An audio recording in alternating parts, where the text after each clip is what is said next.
What is up, everybody? Welcome to the Guilty as Charged podcast presented by Blue Wire Podcast Network. My name is Steven, and I am your host as always. And joining me is my guy, Tyler. Tyler, what's up, man? I see you rocking a new Charger shirt. How you doing tonight? Yeah, I noted how many people were extremely angry at the Chargers post earlier today, so I decided to join in on the fun for this one. I have no idea when I got this. I think it was something that was relatively inexpensive in a series of other purchases. I have so many Chargers-related things. It's kind of ridiculous now. So, yep, got this one on. New shirt and a new job. I won't say where because the internet is full of some psychos. I know they've even sent you some mail at your own school. So, yeah, that's all for me. How are you? Yes, congratulations. Some big news for Tyler. Happy for him. And the gig with the Chargers actually helped facilitate that new gig. So It did. sometimes you never know, what goes on a resume can help make you stand out. And this is a big thing for him. So congratulations. Happy for you. I know you're going to crush it at that school. Thank you. Yeah, should be awesome. That's all I'll say about that. Won't say where, won't say what, but my mom in the chat knows and Steven knows. So there we go. It's all that matters, right? There we go. I will say, thankfully, the mail that I received at my school was a positive letter. But yes, please do not send us mail to our places of work. Also, some big news in the Gak family. Arjun, I will not spoil it, but Tyler and I do know what Arjun's news is, and I cannot wait to see the reaction when he does announce it. So big things coming for Arjun as well. Super proud of him. It's been quite a few months for the GAC squad, and really happy for him and for Tyler. Yeah, thank you very much. Yeah, and again, I won't say Arjun's thing either. But hell yeah, man. Yeah, he's gonna crush it there as well. All right, so we are here today to talk about some of the latest around Chargers OTAs. Got to talk some Quentin Johnston. Got to talk some Kellen Moore, some Rashawn Slater, and some other bits of news and pieces as well. Before we get started on the actual show, there's been some speculation around Mike Williams and his health and his back. Yeah. To clarify on the show, Mike Williams is healthy. If you read Daniel Popper's reports at OTAs of who is attending, he always has in his attendance log, if you will, the non-injured players who are not attending, and that is where Mike Williams has been in those articles. So he is healthy. If you follow him on Instagram, you've seen him posting several workout clips over the last few weeks. He was at the first phase of off-season workouts for the Chargers, running sprints, running routes, looking like his usual self. So had to clarify on the show that Mike Williams is healthy, and I have no idea where this back surgery thing came from, but that has not happened, and I do not expect it to happen anytime soon. Yeah, I missed the whole thing. I somehow missed a couple of days, and I came back and Mike Williams had back surgery or something. Yeah, I was like, what the heck? When? What happened? Now, it's not out of the realm of possibility when Kenneth Murray has random surgery when things don't work out, or JC Jackson is a bone. Yeah, so it's not it wouldn't surprise me, I guess, but hadn't heard anything, and he seems to be fine. He's in all the photos and some videos, and he was doing squats the other day, so I think he's fine. So I know he's not front squatting as much as Rashawn Slater, but otherwise, I think he looks good to me. I don't think anybody on the team, maybe outside of Austin Eckler, is squatting as much as Rashawn Slater. Yeah. But yeah, it's possible that there was some minor surgery right after the season. But I mean, if he had major back surgery, we would know. There's no way that they keep that under wraps. And it's I saw the original tweet that sparked the whole thing, and it was Mike Williams has been in OTAs, he hurt his back in January, this is bad news. And I'm like, what are we doing here? He's fine. Yeah.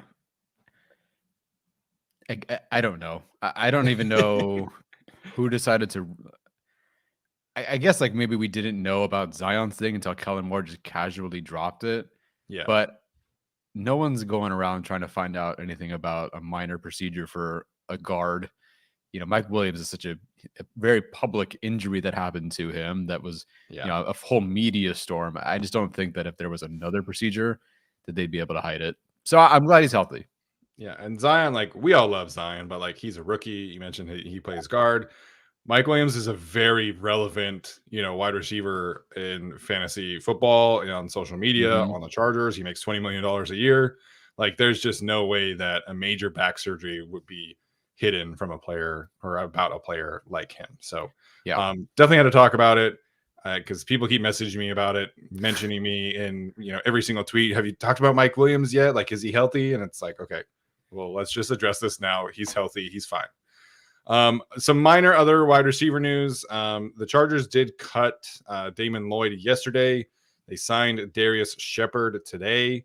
A lot of people kind of speculating what this might mean for certain players and everything. And this is frankly just a camp body, in my opinion, and some actual competition for Darius Davis for the primary returner spots. Yeah, I see no reason to not bring somebody else in. I'm happy that they are.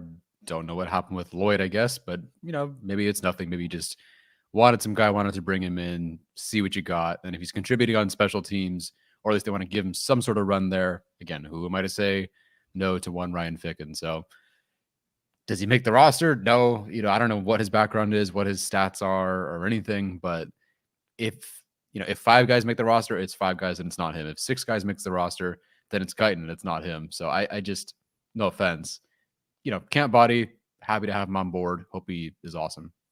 Yeah, 100%. So the Chargers do have one more roster spot available to them. If they didn't necessarily have to cut Damon Lloyd, but maybe they wanted some flexibility for the next couple of weeks. I don't know. All right, let's get to some OTA talk that came out from this week of practice. First and foremost, wanted to talk about just the Kellen Moore vibes right now, which are very, very positive. And we've seen this before, right? Like OTAs with the Lombardi stuff was very positive, maybe outside of like the Mike Williams is Michael Thomas for us comment that people didn't really like. But, I will say there's obviously a proven track record with Kellen Moore that has not existed with the Chargers previously. So, there were some quotes and we can talk about a bunch of them, but the one that stood out to me is one that I did tweet out, and that was from Keenan Allen when he was asked about Kellen Moore and just like general vibes and stuff like that, right? And he said, quote, "He's played before, so he knows what we like, what we don't like, how defenses play, rather than sticking to something that has been in the offense for a long time," end quote. I guess he also added he's willing to change it and make it more friendly to us. So that was the first thing that really stood out to me, and that's something that we have talked about on the show, is just the amount of flexibility that Kellen Moore is going to bring to the table as the offensive coordinator, be able to adapt really to the strengths and weaknesses of this football team, because every coach says that, but not every coach goes out and does that, right? And we saw that for years with Gus Bradley, where like every single summer it was like, we're going to blitz more and we're going to adapt more to our defense. Like, we're going to do this. And then it's like every single year, they are the lowest team in blitz rate and they're the highest team in cover 3 rate. So we've seen this before. The difference is that Kellen Moore, there's an actual proven track record of him taking things and adapting to the offense, adapting to the coach, the head coach in particular, with obviously Jason Garrett and Mike McCarthy.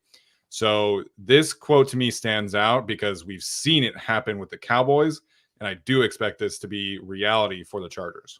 Yeah, one of the things you pointed out a couple of weeks ago was how Kellen Moore wasn't just a good offensive coordinator when things were good. He was also a good offensive coordinator when guys were hurt, and being able to adapt and play with different running backs, different receivers, different quarterbacks, and still finish, overall as a top 10 offense every single year is outstanding. And I think, well, 2 things. One, Keenan Allen's comment, I don't think he's dumb, and I don't think that he's a very musical guy, right? And I feel like he knows what he's saying with 100%. The quote that he gave. He loves talking in front of the media. He's one of like the best podium sessions of the Chargers players. Easily. And I just think that his specific quote about literally saying the word stick and not sticking to that, no matter how long it's been in an offense or really in the league.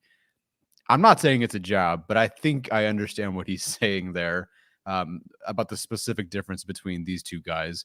And yes, it is all talk until we see it on the field, but we've already seen them go, okay, and I'm assuming this is a lot more Kellen Moore inspired, but we're going to take Zion Johnson, put him on the left side because we believe we're going to do this things. And I think he even talked about, yeah, we'll have other things that we do, of course, but we're going to lean into our bread and butter and what makes us really, really strong.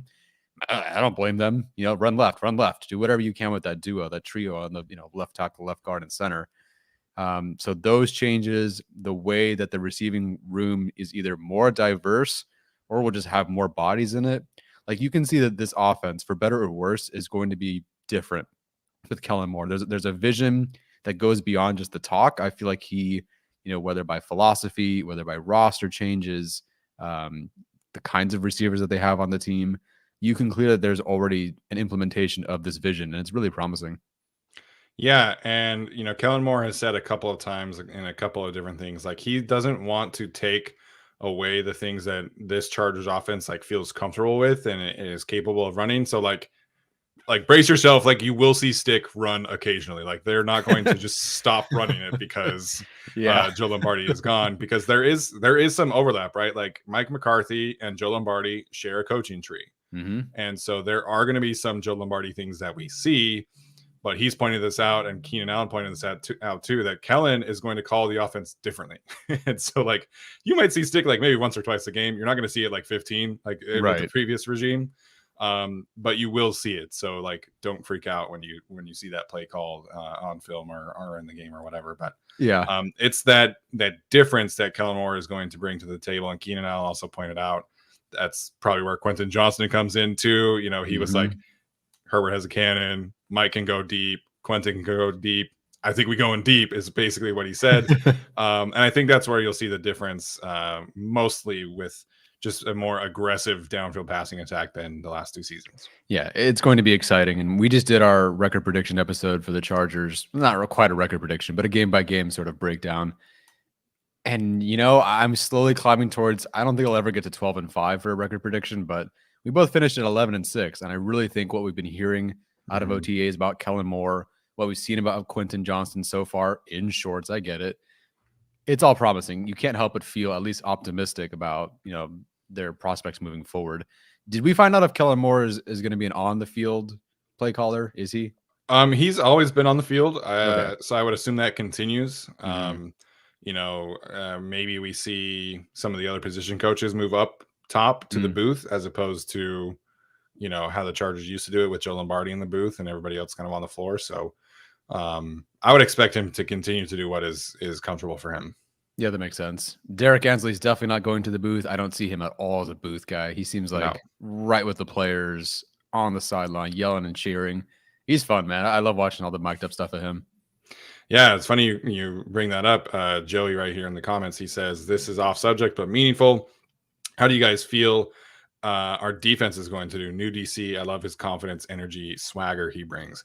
It's definitely different, and the voice very different matters, right? Because Brandon Staley, I think, certainly has an energetic personality, but it's just kind of it's different. And Ronaldo Hill, I think, is a great positional coach, but the energy that Derek Ansley brings is just different. Like it's truly high energy at all times. I mean, you saw him talking shit to Quentin Johnston in that film, in that clip, and we can talk about that too. But just his reaction to Derwin James's interception from last week, and like if you watch his recent press conference, and then go back and watch a Ronaldo Hill press conference, the difference is night and day in terms of just like the energy that he brings naturally, even in a press conference, it stands out. Yeah, and look, we've even seen with our quarterback that you don't need to be a loud, rah-rah, fired up guy all the time to be a good 100%. Leader. Herbert's a good leader, and I guess we'll find out. And some of it just comes down to, play calling, health and all that. But there were moments last year where the defense, wouldn't hold up their end of the bargain. Sometimes that was an entire game, but in many moments, it was just like you needed that one last thing. And I think we're going to see this year that maybe just one game, maybe it's the Chargers home game against the Chiefs, and then like that's the only game we see it. But the defense just might find that resiliency a bit more because, again, not every leader has to be rah-rah and vocal, but like Ansley's the guy that you'd want to go get that last play for, in my opinion, based on his personality, the way he carries himself, the way the players have spoken about it, how much they love him. It just feels like even if it's one game, one down, who knows? I think that his personality is going to make a bit of a difference this year.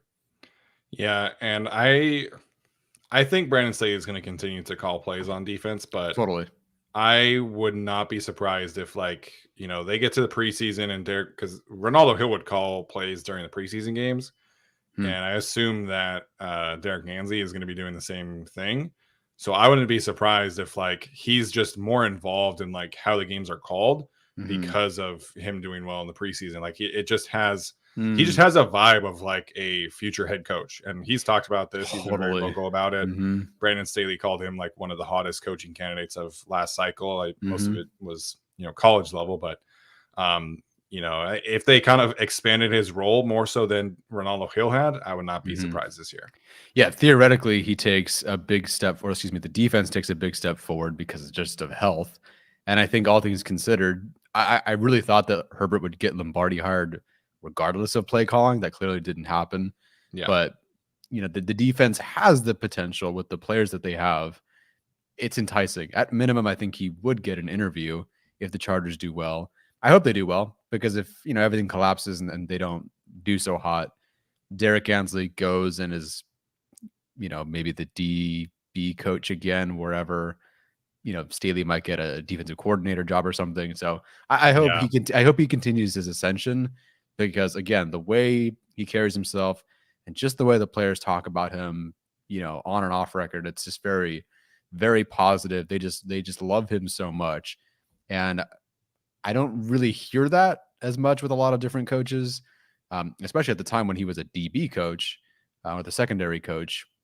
It was amazing to see how often people were so excited to talk about him and praise him and all that. So, yeah, I definitely think he's headed towards that trajectory. But, his reputation is kind of built into whether Staley can call the right plays and get this defense going.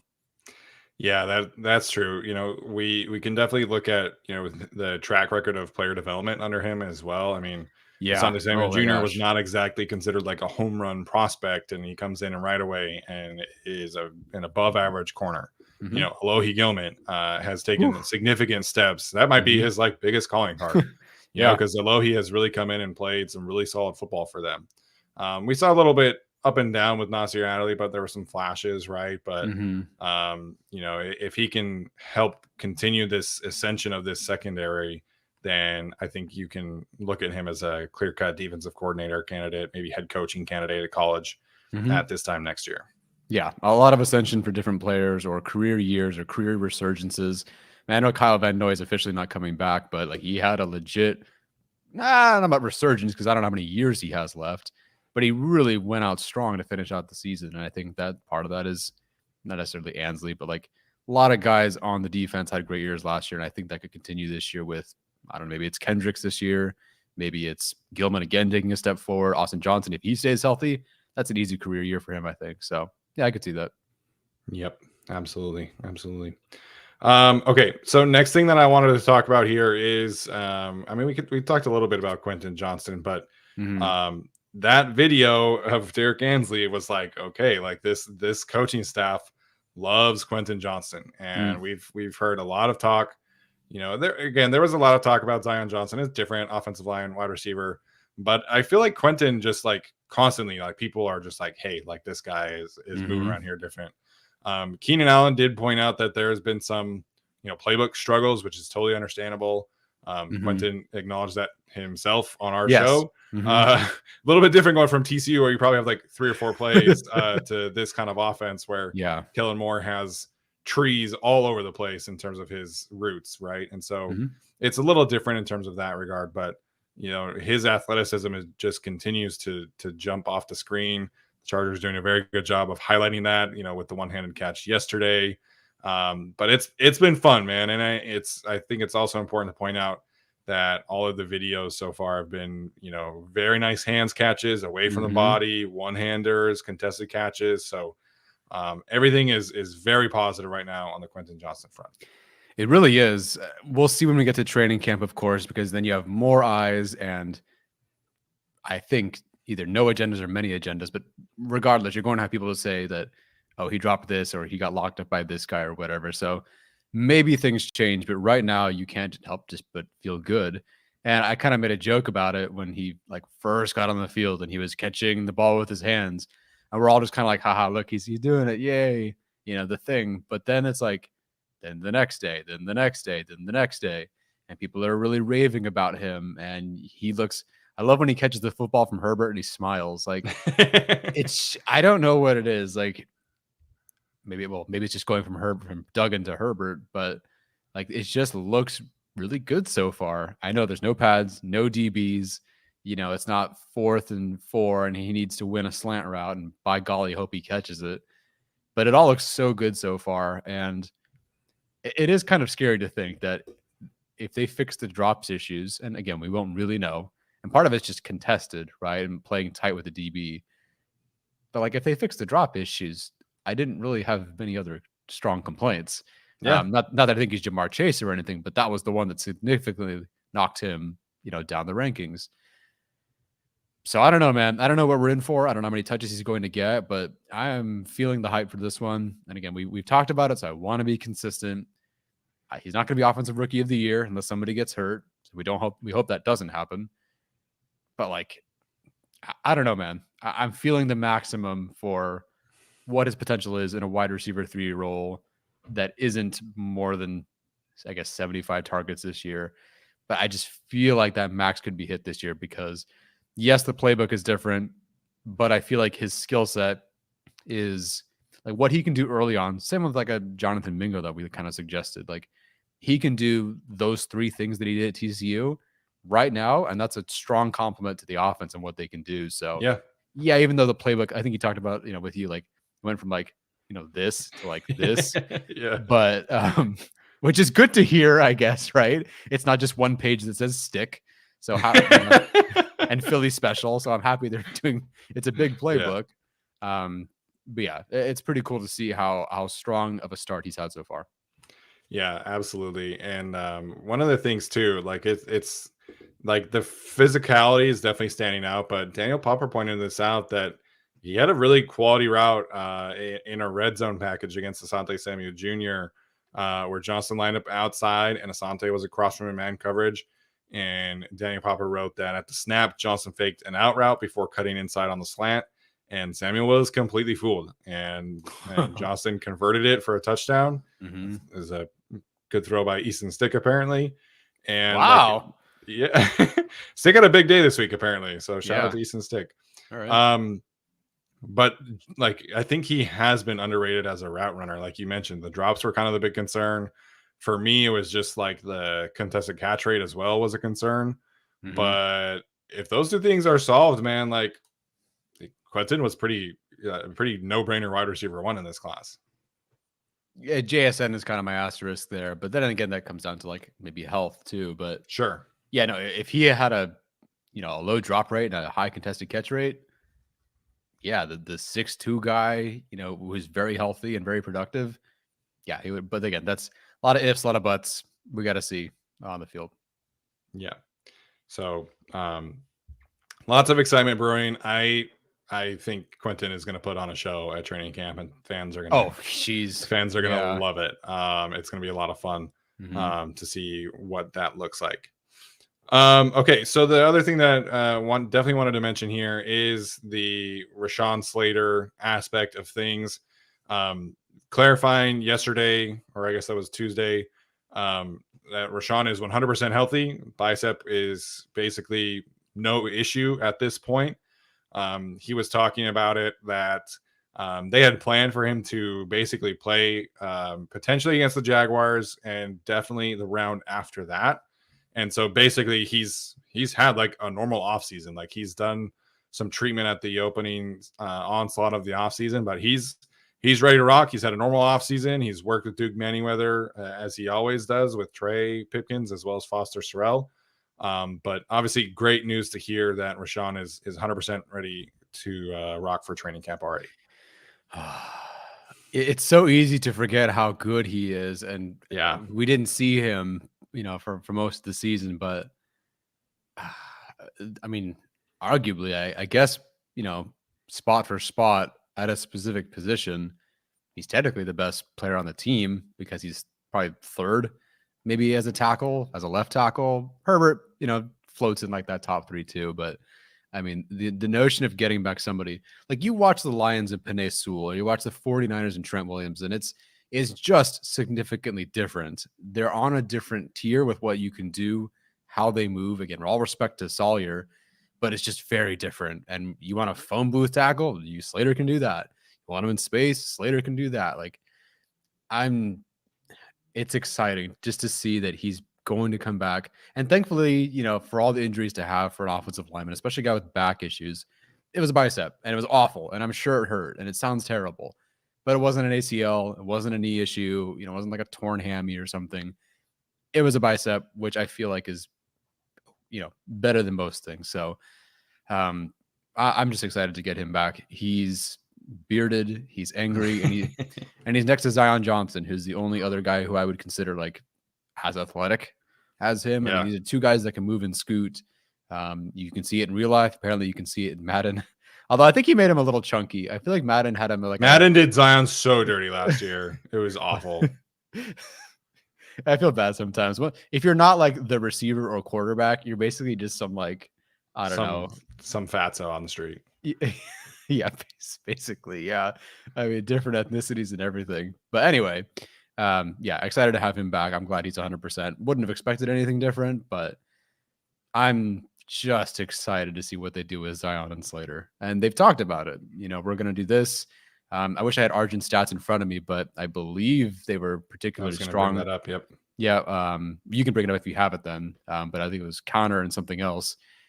And just the notion that you can pull off something like that with two of the most athletic and great, players, young players at their positions is really enticing. Yeah. So the point I was going to make with the stats from Margin is just like the style that the Chargers are going to have, because that's something that Rashawn Slater talked about. He was asked about what Kellen Moore is going to bring to the rushing attack, and he just said simplification. And basically, he was implying that you need a real identity to like be able to run the football, and that was something that was really lacking with the Chargers last year. In particular after Rashawn Slater got injured, and then like understandably so, right? There was kind of a feeling out period of time with them. Because you kind of have to figure out, like, I mean, you go from a generational athlete at left tackle to Jamari Sawyer, like things are going to be different. Mm-hmm. And Jamari Sawyer played fantastic and really came into his own, right? But like, it's just a different level of athletic traits there that you can really play with. And so there was like one game that was like very gap heavy. Next game was a lot of like counter. Next game was lots of zone. Like there was just a lot of like, we don't have an identity. We're just kind of throwing shit at the wall and seeing what sticks vibes to it last year. And once it got down to the end of the season, like I feel like they finally like started getting some quality identity, but it took them, 14 weeks to figure it out. So the primary run concepts from Kellen Moore in Dallas last year, they had 203 outside zone attempts. That was the most of any concept. Inside zone was second, and then their data classifies man. I assume that's gap principles for specific run plays or maybe power. But the success rate for outside zone was really, really fantastic. The amount of yards per rush was 4.38. Success rate was 40%. So this was one of the best outside zone teams, the Cowboys, that is, over the last couple of seasons. That's really what it looked like with the Chargers in 2021 when Frank Smith was around. It was a lot of outside zone, and it works, right? Because you have Rashawn Slater, you have Corey Linsley, you have Trey Pipkins, all very high quality athletes. Now you have Zion Johnson in place of Matt Filer. So it makes sense that that's going to be what they major in outside zone, inside zone. And I think that plays to the strengths of establishing a truly dominant left side. Yeah, gonna be fun. I wish I should have bugged Arjun about tight end usage at that particular point. I just that's really the one to hold up for me with the entire run game that they're going to try to put together is like, I mean, in theory, Donald Parham's a really good blocker. I think he is. It's just you get him for a quarter of your games, and then there's nothing else. Like Everett's not a blocker in line. McKitty has not been one. And that's all they got. So That's kind of my big question mark here. Like, if you lose Donald Parham, are you just changing what you do in the run game? So what are you supposed to do? You trot out one of those guys and play him at inline tight end, and that's it. Like, you're not going to be able to run the football. That's probably too oversimplified, but it also didn't work last year. So yeah, that was. Oh, man, that tight end stuff was a mess last year. So hopefully McKitty is back to his rookie form, and hopefully Parham stays healthy because they really do need him.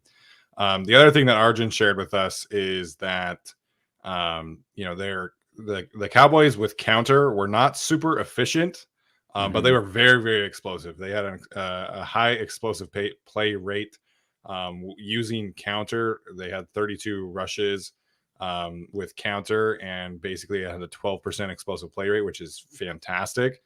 So I like, he shared us the numbers, right? And just like success rate for counter was really low. And I was like, that doesn't really feel right to me, because I remembered like some big plays off of it. So explosive plays, but not super efficient is how the Cowboys were with counter. So going to be interesting to see if that changes, because you have a lot of like similar athletic profiles, right? You have like Tyler Smith and Rashawn Slater, Tyron Smith, Rashawn Slater, Zion Johnson, elite athlete there.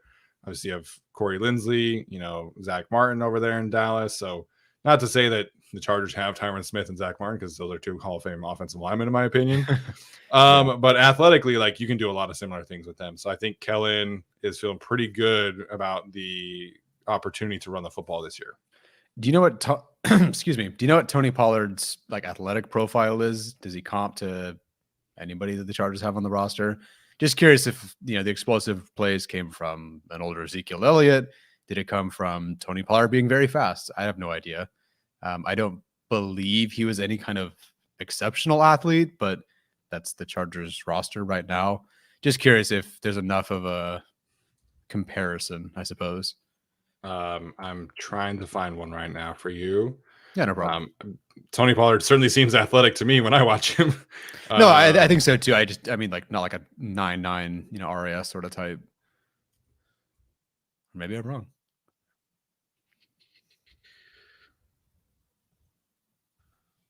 Let's see. Is the RAS is being very, very slow, as it has been the last few weeks. So his RAS score was a 7.19. Pretty decent all around. He ran a 4.52, so 76 percentile speed. 35-inch vertical was 66 percentile. Broad jump was 10 feet, 78 percentile. So not an elite athlete by any means, but I think he seems probably higher than that if you just watch him. Yeah, I could see that.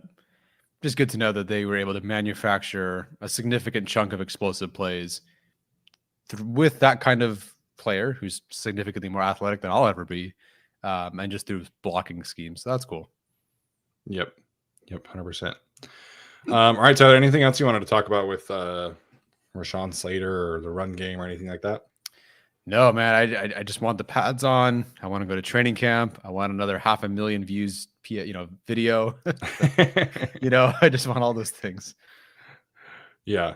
I guess the other thing worth mentioning from OTAs, the kicker competition is underway. Dustin Hopkins and Cameron Dicker attempted 5 field goals each in practice on Tuesday. Both of them went 5 for 5. The kicking yardage was around 50, 45, 43, 33, and 27.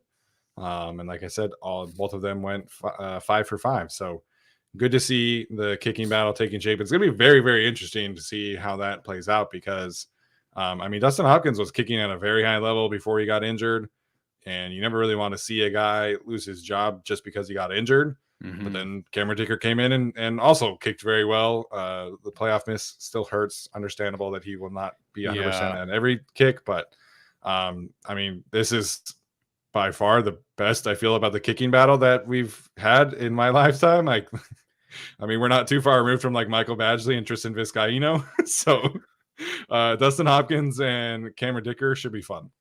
Yeah, before it was like you just get to pick which one of my nuts gets punched, and like that was the kicking battle. And now it's like it's nice, They have 2. I think. I haven't seen a lot from Cameron Dicker, obviously, but two solid kickers. And it's funny because nothing really separates either of them. We haven't seen either of them be great from 50 or beyond 50, I should say. Yeah. I think Dicker had one at exactly 50. I think Hopkins either didn't attempt one or missed one. So, I mean, there isn't really a whole lot separating those guys. Hopkins isn't significantly more expensive than someone like Cameron Dicker. So, really just comes down to, I think, preference. I don't even know, unless things go really south, I don't even know if the results of camp are really going to even decide this. I think it's just, I don't know, whatever Ryan Ficken feels after watching them through really last season, I think will weigh more than, you know, what they do in training camp, unless it's a complete disaster. So if one guy goes 9 for 10 in preseason games or whatever, you know, one guy goes 8 for 9, I just don't think it's going to do all that much. I still feel like they would go Hopkins, and which is super unpopular, but I feel like that is the guy that they initially picked. Although they didn't bring Hopkins back up when Dicker was performing well. So maybe too early for me to say that. But I mean, the last time we saw Hopkins, he went out swinging, literally went out swinging and won him a game winner, won, you know, special teams player of the week, and then went on IR. And so I don't know. It's tough to say like that guy's going to lose the job, especially because you just know so much more about him. If Dicker were able to hit a couple of field goals last year at 55, 54, then I almost think that makes it a no-brainer, but yet you didn't see that. And the last time we saw him was that pretty significant miss. So I don't know. Right now, I feel like Hopkins has the edge, even though he didn't finish as the kicker, excuse me. Yeah, I mean, with Hopkins, you obviously have the track record, and you know they certainly are not relevant down the stretch of 2021 without him, right? Like they brought him in after the Washington football team cut him, and he was fantastic for them. So he didn't attempt any field goals over 50 yards last year. He was 9 for 10 on the season, so you know the long for him was only 43 yards. He's been okay from 50 plus in the past. He was 1 for 2 for the Chargers in 2021 and 1 for 2 with the football team. So 2 for 4. He was 2 for 5 in 2021 and 2 for 5 in 2020, 2 for 3 in 2019, 4 for 5 in 2018. So for his career from 50 yards, he's 17 for 30. So it's okay. He's not like anything special from 50 yards by any means, but he's fine. Yeah, and that's the thing. Like, I don't know. So that's just why they go with him. I think that you can see the history there, but yeah, I don't know. I will say, if they trade him in the summer, like later on in the summer, they'd save $2.2 million this year and $4.75 million next year. So that could theoretically play some kind of role. I mean, saving $4.75 million next year, like that's gonna matter. Like, I don't think Hopkins is gonna be on the team next year just because like they're gonna have to, you know, penny crunch wherever they can, and you know, cutting a kicker is probably an easy decision. So if you're able to get, you know, a conditional 6th round pick for him, I think you probably do that deal. Yeah, I guess that makes sense, right? Because if you let Dicker go and then Hopkins is cut next year, now we're back to me getting, you know, punched in the nuts again. So hopefully, I guess that makes sense then. All right, never mind. Dicker's winning the job, or they keep Hopkins next year, which is I mean, right? Like he'll be 34 at the end of next season, so he'll be 33 at the end of this season. So, I mean, kickers can play for a long time. He's only played in the league for 9 years. I mean, he was drafted in 2013. So theoretically, like you could give him an extension or you could restructure him. Like there are ways that you can make that cap hit go down. But if this is like neck and neck, I think it would depend on like obviously who Ryan Ficken wants, and in Ryan Ficken we trust 100%. But also like, who would you get a better trade package for? The younger guy who's maybe not as proven, or the guy who's been there, done that, been around the block, been a solid kicker, and you can save $6 million by moving on from him? Alternatively, who wants to take that on, and why are you giving up this kicker that's clearly so good? So, I don't know. So yeah, some people were speculating like, oh, the Chargers could get like a 3rd round pick for Cameron Dicker. It's like, no, you're talking about like a 7th round pick, maybe a conditional 6th round pick. No, you would get a 3rd round pick for Cameron Dicker and Carrie Underwood, but you wouldn't get him a 3rd round pick for just Cameron Dicker. If you're confused by that, Cameron Dicker loves Carrie Underwood for what it's worth, and he was at a Carrie Underwood concert or something like that when he was getting signed by the Eagles, I think, or was that with the Chargers? I can't remember. I think he got the phone call for the Chargers. I mean, who's planning on going to the concert? Yeah, that's right. How funny. Yeah, I mean, long-term wise, like you probably are hoping that Cameron Dicker wins this battle and then just kind of gives you some stability going forward, and significantly cheaper, but we'll see. Either way, whatever Ryan Ficken decides, Ryan Ficken can choose whatever he wants. He could go, he could cut both and go sign somebody else for all I care. Okay, that'll test me a little bit. But in Ficken we trust. Yeah, in Ficken we trust. That's the new motto of the show, obviously. Great. All right, Tyler, a quick show obviously today, but do you have anything else that you wanted to talk about? Any other final thoughts before we head out? Nope. I'm going to see Into the Spider-Verse tonight, or no, Across the Spider-Verse tonight. My sister took me to the first one. Now I'm seeing this one, and apparently it's really, really good. So I'm excited to go to the theaters and see like apparently a very good movie, because I feel like it's been a while since I really loved a movie. Yeah, it certainly has a lot of retread movies this year. There was a movie last year in the fall, I want to say, that I really, really liked. That might have been the Top Gun. Yeah, that was Top Gun. Yep. But I'm gonna go see that tomorrow, so I'm really excited about that. Loved the first one. The first one was so just unique, and soundtrack was awesome. The action scenes, the fight coordination was super, super cool. So excited to see that tomorrow. Yep.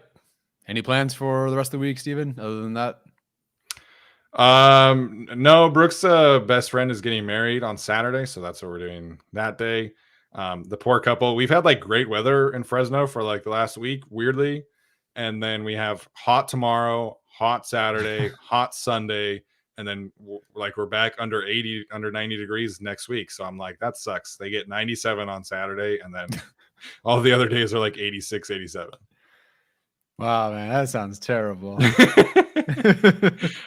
I'm used to it. I mean, Utah gets hot, man. Like Utah gets like low hundreds too in the summer. It's just that you're in the mountains, so it like significantly cools off at night. Like that's the thing that is tough about the weather here, is that it doesn't cool down very much at night when it gets hot. No, I can't do that. I'm cool during the day because I can go outside or to go to the pool. Whatever. You're at work, like there's no real difference, right? Yeah, right. Sweating at night like that. Oh.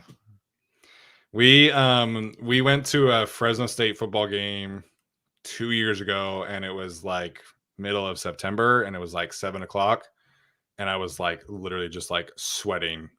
It was drenched. Like it was so hot in that stadium because it just like the way that the stadium is constructed, but also just because it was still like 95 degrees after the sunset. Ooh. So interesting. Well, you got to get those LSU helmets.